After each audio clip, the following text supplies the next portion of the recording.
পরীক্ষায় ত্রিকোণমিতি অধ্যায় থেকে ভালো নম্বর পেতে চাও? তাহলে আজকের এই ভিডিওটা একদম মিস করবে না। Hello students, welcome to maths with Kanika ma'am. সবাই খাতা কলম নিয়ে রেডি তো? চলো তাহলে আর দেরি না করে আজকের কোষে দেখি 20 এর 14 দাগের প্রতিটি প্রশ্ন ধাপে ধাপে সমাধান করা শুরু করি। তাহলে এখানে আমাদের 14 এর এ কি বলেছে? MCQ। একটি ঘড়ির মিনিটের কাঁটার প্রান্তবিন্দু 1 ঘন্টায় আবর্তন করে। তাহলে বলা হচ্ছে একটা ঘড়ি যদি হয়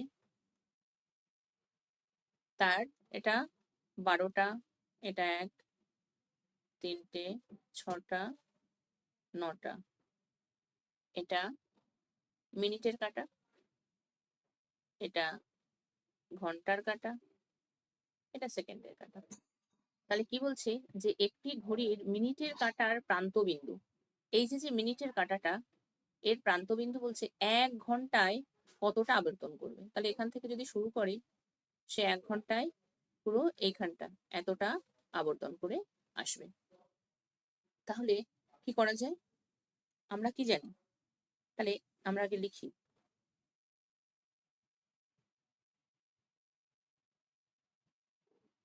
এক ঘন্টায় মিনিটের কাঁটা একবার পূর্ণ আবর্তন করে, এটা আমরা দেখে নিলাম। এবার আমরা কি জানি? আমরা জানি একবার পূর্ণ আবর্তন মানে 360 ডিগ্রি, মানে 2 পাই রেডিয়ান। তাহলে আমাদের উত্তর কি হবে? 2 পাই রেডিয়ান। মনে রাখবে ফুল রোটেশন মানে হচ্ছে 360 ডিগ্রি, আর 360 মানে 2 পাই রেডিয়ান। এবার কি বলা হচ্ছে? দ্বিতীয় অঙ্ক, π/6 রেডিয়ান সমান কি হবে? π/6 রেডিয়ান মানে আমরা কি জানি? পাই রেডিয়ান মানে 180 ডিগ্রি। তাহলে π/6 রেডিয়ান মানে কি হবে? 180/6 ডিগ্রি মানে 30 ডিগ্রি। বোঝা গেল?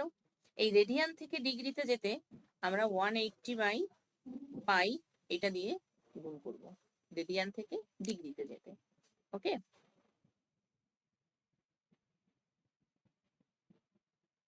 এবার 3 দাগে কি বলেছে? একটি সুষম ষড়ভুজের প্রতিটি অন্তঃকোণের বৃত্তীয়মান। ষড়ভুজটা দেখতে কেমন হয়? সুষম ষড়ভুজ এরকম দেখতে হয়। ষড়ভুজ মানে হচ্ছে যার 6টা বাহু থাকবে, আর সুষম মানে হচ্ছে 6টা বাহুর দৈর্ঘ্যই সেম হবে। তাহলে আমরা কি জানি? আমরা জানি প্রতিটি অন্তঃকোণের মানের ফর্মুলা। প্রতিটি অন্তঃকোণ মানে হচ্ছে n-2 মাল্টিপ্লাই বাই 180/n। কিন্তু এখানটায় কি বলা হয়েছে? এখানে n মানে বাহু, 6টা বাহু, ষড়ভুজ। তাহলে আমরা এর মানটা কত পাবো? অন্তঃকোণের মানটা পাবো 6 - 2 180 ডিগ্রি বাই 6। তাহলে এটা আসছে 6 3 30, 4 মাল্টিপ্লাই বাই 30 ডিগ্রি মানে 120 ডিগ্রি। এবার কি করতে হবে? এই 120 ডিগ্রিটাকে রেডিয়ানে আনতে হবে। তাহলে রেডিয়ানে আনতে গেলে আমরা কি করব? আমরা π/180 দিয়ে গুণ করব। 0 0 কেটে গেল, 6 2 6 3, তাহলে উত্তর হলো 2π/3। ঠিক আছে, তাহলে উত্তর হচ্ছে বি, 2π/3। এবার কি আছে? এইবার হচ্ছে এস সমান সমান আর থিটা সম্পর্কে থিটার পরিমাপ করা হয় কিসে? থিটার মানটা ষষ্ঠিক পদ্ধতিতে, নাকি বৃত্তীয় পদ্ধতিতে, না এই দুই পদ্ধতিতে, না দুই পদ্ধতির কোনোটাই নয়। তাহলে আমরা S is equal to R theta, সেখান থেকে থিটা মানে কি লিখতে পারি? S by R. এখানে এসটা কি? এস হচ্ছে আর্ক লেন্থ, লেন্থ বৃত্তচাপের দৈর্ঘ্য, বৃত্তচাপের দৈর্ঘ্য। আর হচ্ছে রেডিয়াস, রেডিয়াস মানে ব্যাসার্ধ। ঠিক আছে, এইবার তাহলে এটার বৃত্তচাপের দৈর্ঘ্য আর ব্যাসার্ধ এই দুটোর ভাগফল মানে কিসে আসবে? সেটা তো অবশ্যই রেডিয়ানেই আসবে। বোঝা গেল? তাহলে থিটার মান বৃত্তীয় পদ্ধতিতে বা রেডিয়ানে আসবে। মনে রাখবে, অঙ্কের শর্টকাট তখনই কাজে লাগে যখন বেসিকটা পরিষ্কার থাকে। তাই আগে বুঝে শেখো, তারপর শর্টকাট ব্যবহার করো। ঠিক আছে? এবার দেখো, এবিসিডি একটা চতুর্ভুজ, বৃত্তস্থ চতুর্ভুজ। তার এই এ কোণটা কত বলে দেওয়া হয়েছে? 120 ডিগ্রি। তাহলে এর সি কোণটার মান বের করতে হবে। আমরা কি জানি? আমরা জানি বৃত্তস্থ চতুর্ভুজের বিপরীত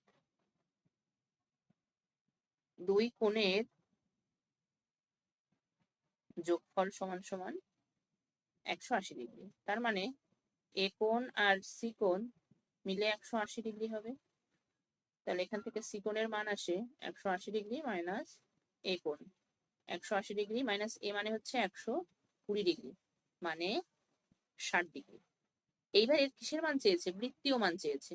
তাহলে আমরা ডিগ্রিকে যদি পাই বাই 80 দিয়ে 180 দিয়ে গুণ করি, পাই বাই 180 দিয়ে গুণ করি, তাহলে আমরা এর বৃত্তীয় মান পাবো পাই বাই 3। তাহলে উত্তর হবে পাই বাই 3 রেডিয়ান।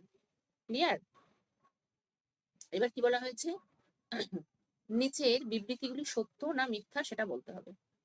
একটি রশ্মির প্রান্তবিন্দুকে কেন্দ্র করে রশ্মিটির ঘড়ির কাঁটার বিপরীত দিকে ঘোরার জন্য উৎপন্ন কোণটি ধনাত্মক হবে।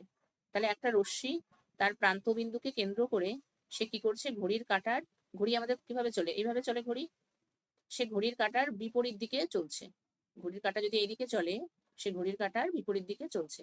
তাহলে তার যে উৎপন্ন কোণটা হবে সেটা কি ধনাত্মক হবে না মিথ্যা হবে? ধনাত্মক না ঋণাত্মক হবে? তার মানে এটা কি সত্য হবে না মিথ্যা হবে? তাহলে উপরের এটা সত্য হবে। কেন কি? অ্যান্টি ক্লকওয়াইজ যদি ঘোরে, মানে ঘড়ির কাঁটার বিপরীত দিকে যদি ঘোরে, তাহলে হয় পজিটিভ অ্যাঙ্গেল, ধনাত্মক কোণ। ঠিক আছে? তাহলে এটা কি হবে? এটা হবে সত্য। এবার কি বলছে?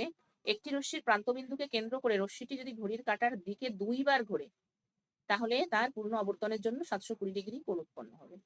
তাহলে আগে আমরা সিম্বলটা জানি, ঘড়ির কাঁটা যেদিকে ঘুরছে রশ্মিটিও সেদিকে ঘুরছে। তাহলে কি হবে? ও ঋণাত্মক কোণ উৎপন্ন করবে। আর আমরা কি জানি? একবার পূর্ণ আবর্তনের জন্য 360 ডিগ্রি কোণ উৎপন্ন করে। তাহলে যদি সেটা 2 বার পূর্ণ আবর্তন করে, তাহলে কোণ উৎপন্ন করবে 720 ডিগ্রি। তাহলে উত্তরটা কি হবে? উত্তরটা হবে কোণ উৎপন্ন করবে কত? প্রথমেই দেখলাম মাইনাস হবে, ঋণাত্মক সাইন হবে। তারপরে 2 বারের জন্য 360 ডিগ্রি করে, একবার হলে মাইনাস 720 ডিগ্রি কোণ উৎপন্ন করবে। তাহলে এটা কি হবে? এখানটায় আছে শুধু 720 ডিগ্রি। তাহলে এটা হচ্ছে মিথ্যা। বোঝা গেল? এইবার শূন্য স্থান পূরণ করতে হবে। পাই রেডিয়ান একটি ড্যাশ কোণ। তাহলে এটা কি? পাই মানে কত? পাই মানে হচ্ছে 180 ডিগ্রি। তাহলে 180 ডিগ্রি মানটাকে আমরা কি বলতে পারি? ধ্রুবক। সেটাও বলতে পারি। আবার আর কি বলতে পারি?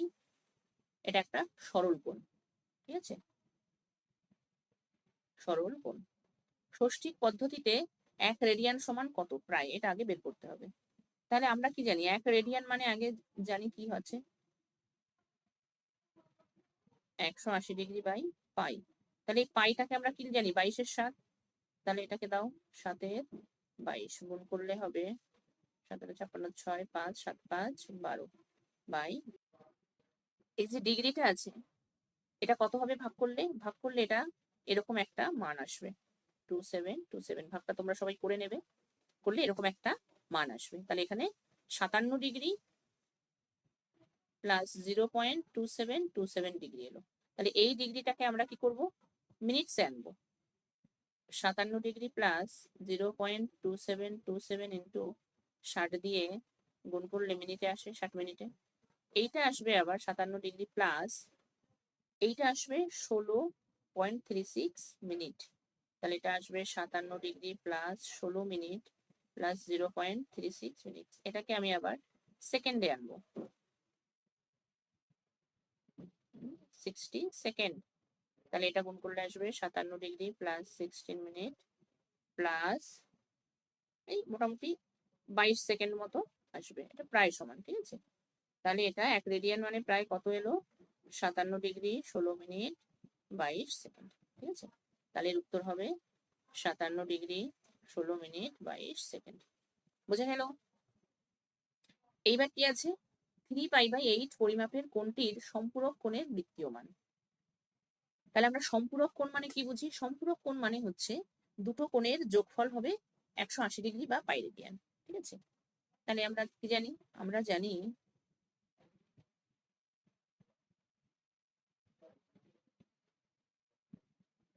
সম্পূরক